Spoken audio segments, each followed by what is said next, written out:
Today is a 48 First Alert Weather Day.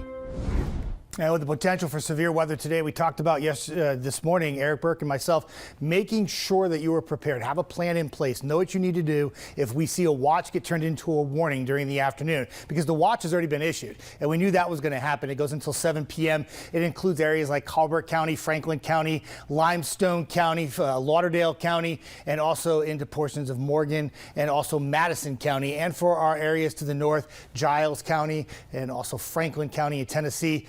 Some areas left out, but it doesn't mean you're not going to have severe weather. But the highest chance at this time is where you see this tornado watch to have some kind of tornado cells during the afternoon. Right now, just tracking a few spotty showers. Overall, it's been a dry morning up to this point.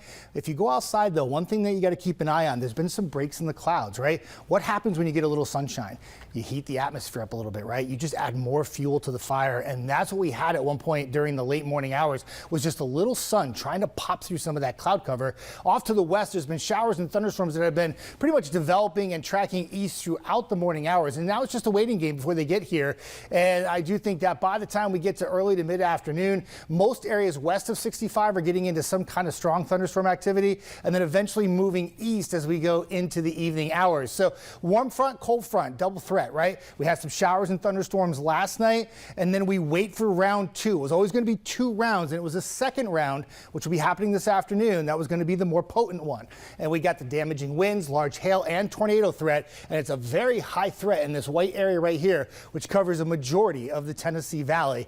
The timeline, as I mentioned, moving into areas west from here to about 4 p.m. and then 2 p.m. to 7 p.m. as you work through Decatur, Athens, Hazel Green, Fayetteville, and down towards Coleman.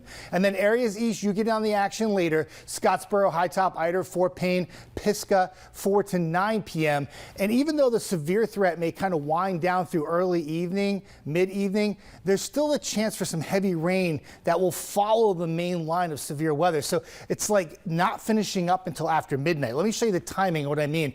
You got this thunderstorm activity off to the west, and the lines pulling together, pulling up some showers and thunderstorms, and they all meet as we go into the early afternoon west, and then eventually tracking to the east by 4, 5, 6 o'clock. Areas like in Huntsville, areas like in Hazel Green, the threat for severe weather is certainly there. Moving to the east as we go into Jackson County and DeKalb County by the evening hours. Now, this core line moves east, but look what happens on the backside. Some like showers and thunderstorms, not severe, developing behind the main line that could produce some heavy rain. And this takes you right into 11 p.m., midnight, 1, 2, 3 in the morning. So it's not like once the severe weather threat comes to an end, we're done with the rainfall. We're going to continue to add to the rain right up until the daybreak hours on Friday. So always lost with the tornado threat and the wind threat and the hail threat.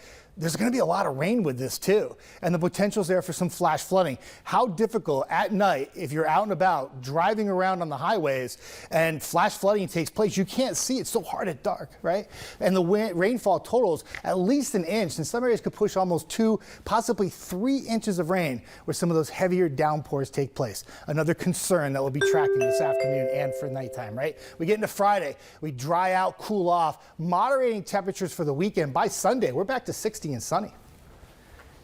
And with the threat of severe weather, it's important to stay weather alert. You can do so by downloading our 48 First Alert weather app. All you have to do is scan this QR code right here on your screen in order to download the app.